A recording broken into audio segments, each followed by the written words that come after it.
Hi, I'm Ava and I'm 34 years old. I live with my husband James. We both work for the company his dad started.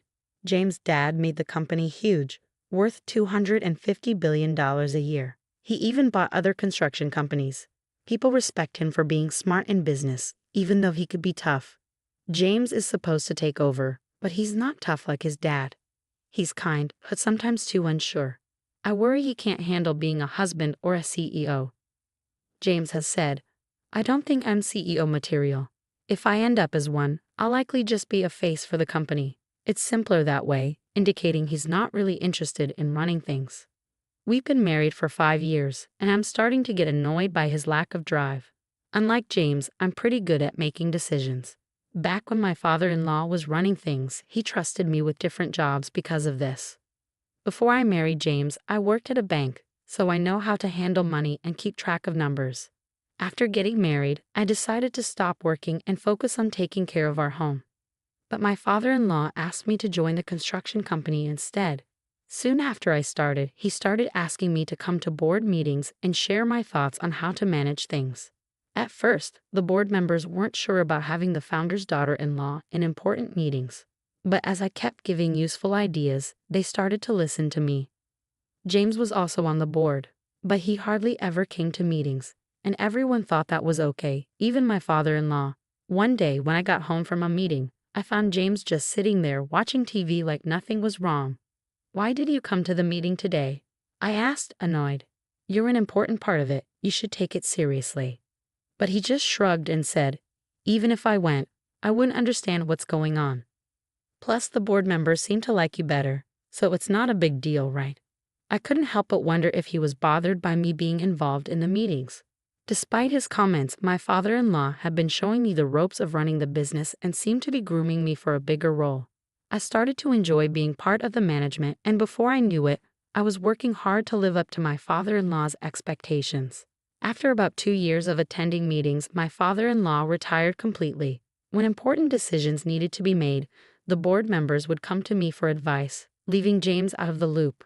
I had hoped this would motivate James to step up, but instead he became even more distant from his work.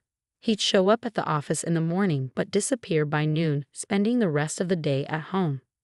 When he came home, he avoided talking about work altogether, seeming like he didn't care about what was happening in the company.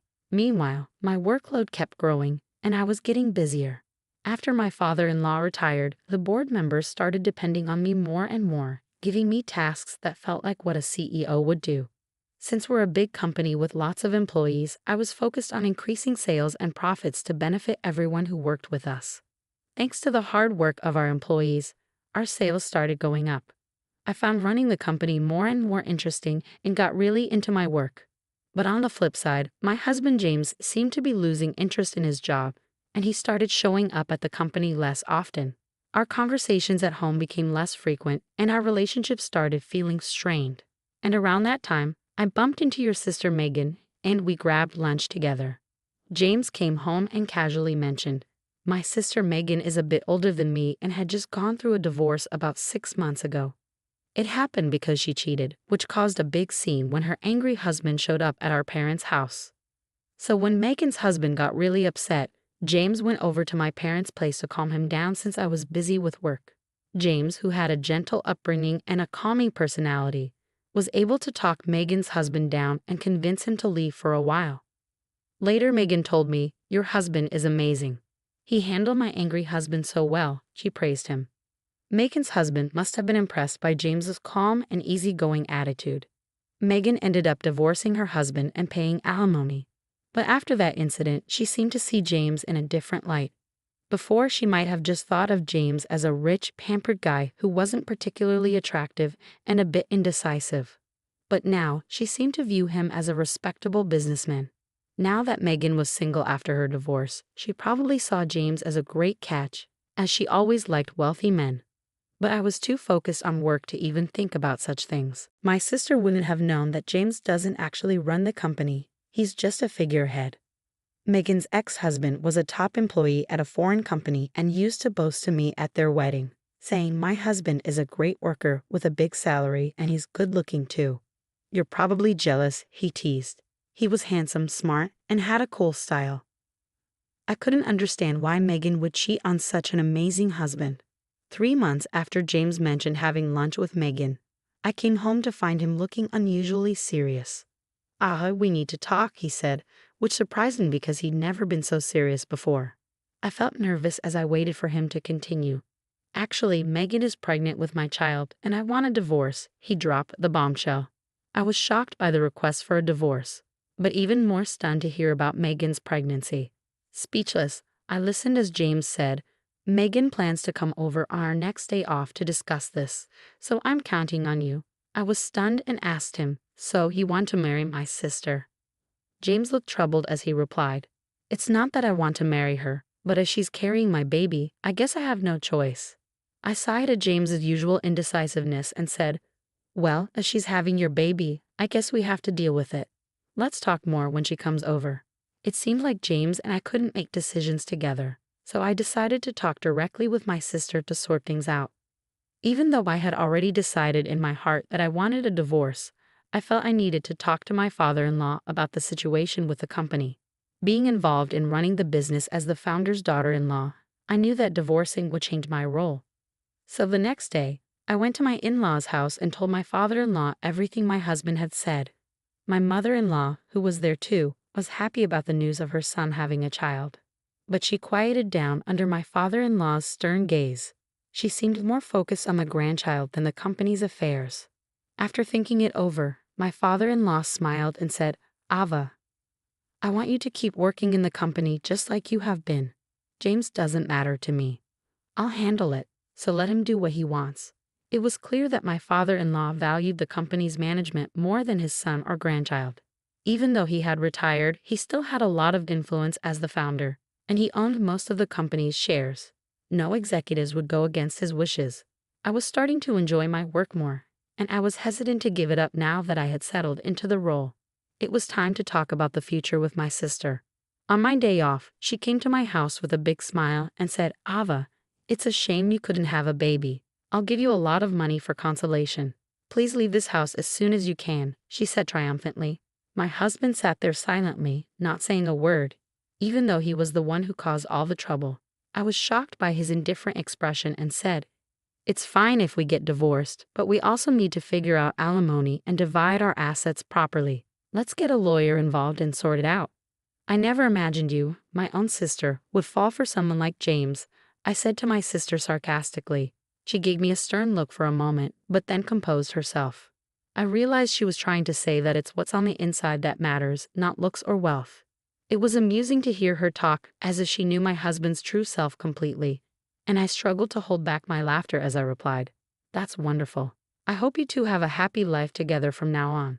I couldn't help but wonder if by inner self, my sister meant money. She seemed to think my husband was the big shot at my father-in-law's company, but it didn't seem like she had heard anything from him directly. After our discussion, my sister announced that she would move in and arranged for a moving company.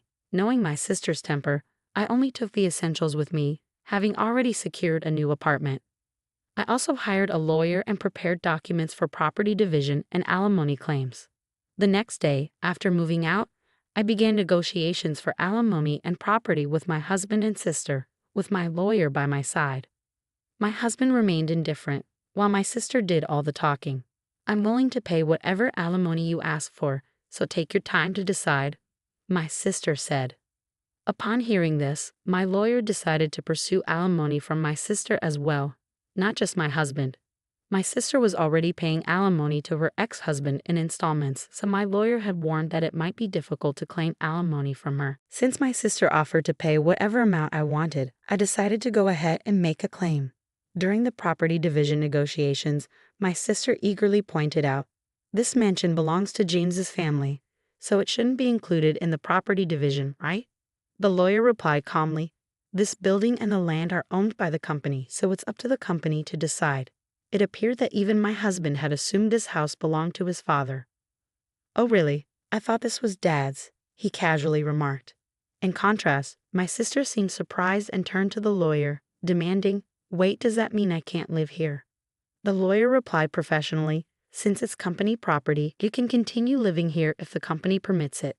My sister seemed relieved at this and said, oh, you should have mentioned that earlier. "It'll be fine since James, the president, will be living here," my sister confidently stated, causing the lawyer to be momentarily surprised before bursting into laughter.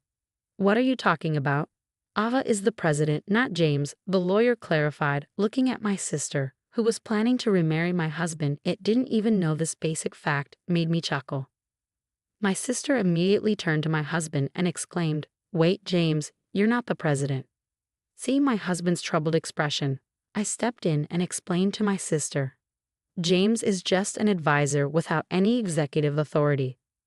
I'm the executive director and also the president. Our father-in-law, the founder, used to be the president, but he appointed me as executive director and then president when he retired. The other executives supported my performance and there was no opposition." Meanwhile, my husband, due to his father's arrangement, was receiving an executive salary as an advisor without any executive power, which was more of a disappointment than a true position of authority. Even though he was technically receiving an executive salary, since he wasn't actively working, it was even less than what a regular employee would earn. Therefore, I was the one covering all our living expenses. My husband, who had little interest in our household finances, didn't even bother to check whether the house we lived in was owned by the company or by his father. Despite being company-owned, my responsible father-in-law had always charged me rent. Although I considered it a standard rental arrangement, the lawyer, still chuckling, asked, "Can we continue to charge James rent for this house?" My sister reacted strongly to the idea of rent, saying, "Rent? Why should James pay rent? Isn't it the company's property? Let's just let him stay for free." The lawyer then presented the rent amount, which caused both my sister and her husband James to be taken aback. "I guess rent for a house this size would be high. I can't afford that with my salary," he admitted. His executive compensation barely left him with any extra money, and paying that rent would make covering their living expenses even more challenging. Over their 5-year marriage, James had depleted his modest executive compensation entirely. My own salary had been swallowed up by the exorbitant rent and living expenses, leaving us with little in terms of assets. Splitting what little savings we had was the only option for dividing our assets. After the lawyer departed, my sister, now aware that the grand mansion she had envisioned was merely rented, looked utterly crestfallen, staring into space. James, as usual, wore his trademark grin. I suggested, "Why don't we leave this place and move back in with your parents? Your mother was thrilled about the pregnancy news." James agreed, but I couldn't help but chuckle at the irony of having to consider the opinion of a man who was soon to be my ex-husband. While I pondered whether this unreliable man was capable of raising a child, I ultimately decided it wasn't my concern. Turning to my sister, who seemed to have forgotten about her own alimony, I asked, "Are you all right with the alimony arrangement, sis? You seemed so confident earlier, but you're also paying your ex-husband, right?" She was taken aback, her expression snapping back to reality. "Alimony? I have to pay too?" She seemed shocked, apparently having missed the earlier discussion entirely. "You said you provide plenty of alimony, but you didn't expect me to pay as well, did you?" "My salary is quite low." James and my sister exchanged surprised glances. Though not a lawyer, observing these two made me want to burst into laughter. I had already gathered signatures on the divorce papers and alimony requests. Although it didn't affect me much, witnessing James and my sister in this state was rather pitiful. My ex-husband, now remarried to my sister, had moved back to his parents' house, just as I had predicted. However, it seemed that there were constant arguments between my sister and my in-laws. The root of the conflict was the lie about my sister being pregnant with my ex-husband's child. His mother, hoping for an heir, was furious. My father-in-law, who had always harbored ill feelings towards my sister for stealing his son from me, hadn't even spoken to her. He covered the alimony for both James and me, and I received my share in full. However, witnessing this, my sister pleaded with him, "Dad, could you also pay my alimony?" His response was sharp, "I have no reason to be called Dad by you," clearly enraged. Failing to achieve any of her desired outcomes, my sister fled from my ex-husband's family home without a word and disappeared. She had essentially remarried her ex-husband just to shoulder the burden of alimony, which seemed incredibly foolish to me. My ex-husband appeared to entertain thoughts of reconciling with me, but his father sternly rebuked him, saying, "You're not even capable of taking care of yourself. let alone a family. Even if he begged, I wouldn't consider getting back together with him. His betrayal of my sister shattered any trust I had in him, and his indifferent demeanor only fueled my disgust. During our discussions, he was stripped of his executive position and now works as a temporary employee. Meanwhile, I've remained the CEO, which remains the central focus of my life. I have no intention of remarriage post-breakup. I've maintained a connection with my father-in-law, seeking his advice when necessary. For now, my priority is the company, which I view as a marriage dedicated to the well-being of my employees.